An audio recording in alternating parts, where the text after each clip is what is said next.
Mara. Yes. Hi, Michael. Hi, how are you? I hear the voice, and I'm already hearing you in so many of the great. You're not seeing me. I'm not seeing you, but I'm hearing you in so many of the Christopher Guest films that I love. Oh, good.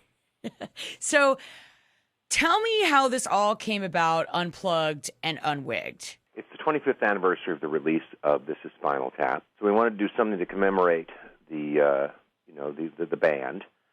And we started thinking, it's more fun to be able to do everything that we've written, everything that we've had a hand in. There's always music in Chris's films, and of course there's a ton of music in The Mighty Wind. And we thought we'd do something where we'd have a little freedom. We wouldn't have to be just the guys in the spandex and the wigs.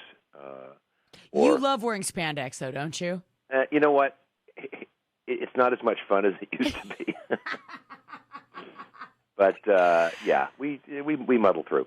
But I think that was really the impetus for it. We wanted to do something that was that gave us a little bit of freedom. It gave us the power to be one shower away from normality. Right. After the show.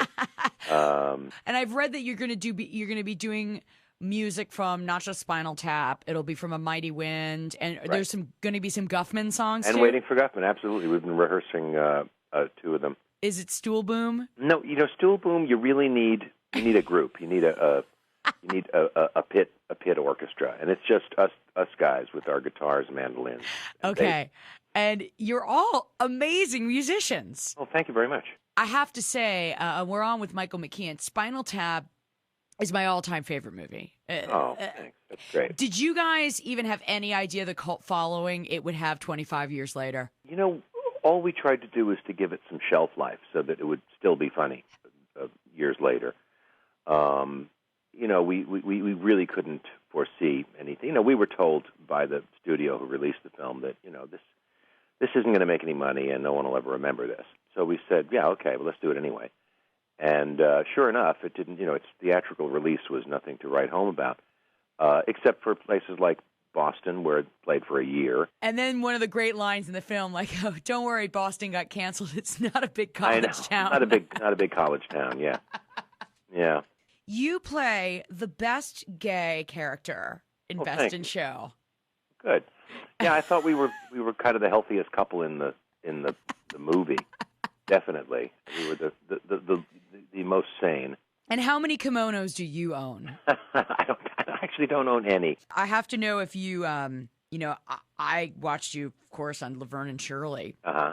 Do you still have that jacket? Do you get to keep that? I do have one copy of that jacket. You do? Oh, that's neat. Yeah. The Lone Wolf or the One Wolf? One copy of the Lone Wolf jacket, yeah. That's actually based on a real thing. I did have a friend when I was 14 or 15 who had a jacket that had Lone Wolf stitched on the side, and the L did fall off, and he became One Wolf. Nice. Yeah, so that's where that gag came from. Spinal Tap is it's like having a Spinal Tap moment. People yes, yeah. say that. Yeah, well, our favorite was Jeff Beck reported that he and Eric Clapton got lost in the labyrinthine basement of the Apollo Theater in New York at B.B. King's 75th birthday bash. And the two of them actually got lost under the stage, and they looked at each other and they said, "Oh my God, we're in this movie now." So life does imitate art. Now, the show is Saturday night, May 9th. Have you been to the Fox Theater before? I'm not sure we played the Atlanta Fox. I believe we did.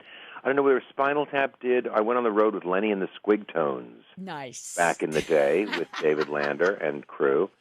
And that was 1979. I don't know whether we played the Fox then. Someone was telling me last night when I mentioned I was interviewing you that you guys were at the Fox Theater as Spinal Tap when you did your tour, maybe in 1990? And I think 92. I think we did play the Fox. Okay. Yeah. I know we played Atlanta, and I remember going out with the boys to some of your adult entertainment clubs.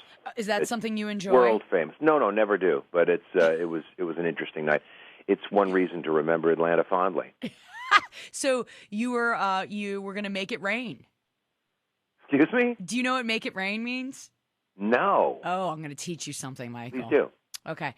Make it rain means when you go to a strip club, and a lot of times it's the black strip clubs. That's the origin. It's like a hip hop thing. Yeah. So making it rain is like throwing your dollar bills. Ah, I get it. I can totally see you doing that. Well, we have a song called "Give Me Some Money," which has the same effect on people. It sure does. But these days, nobody throws anything because nobody has anything to throw. So right. you see that? It's lose-lose. On the Mighty Wind soundtrack, there's a cover of "Start Me Up." Yeah. That is so funny and so literal. Yeah. Did you ever hear from the Rolling Stones on that? Yeah. Well, we sent it to a friend of ours, produces Keith's solo stuff. So we got him a copy, and we heard kind of a grumpy reply. But I think it's just a matter of catching Keith at the right time. I think he just kind of scratched his head. What the hell's going on here?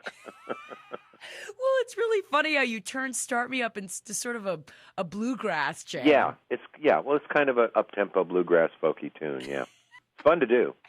We also used to do, as the Folksmen, when we were first doing the Folksmen stuff, we used to do "What a Feeling" from Flashdance. Oh, which is my great God! It creeps up on you. You don't know what song you're hearing because it goes through the first there is nothing.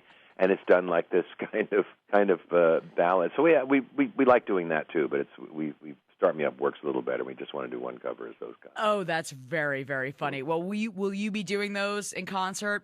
We'll definitely be doing Start It Up. Okay. Start Me Up, and the other we'll just have to see. All right. Well, we're going to see you at the Fox Theater. Tickets on sale. Very, very excited. Michael McKean, it's been a pleasure. Well, thank you very much. And we'll Think see Unwigged. And everybody see Unplugged and Unwigged. And when you come to Atlanta, let's get together and we'll make it rain. Okay, you got it. Okay. Thank you so much, Mara.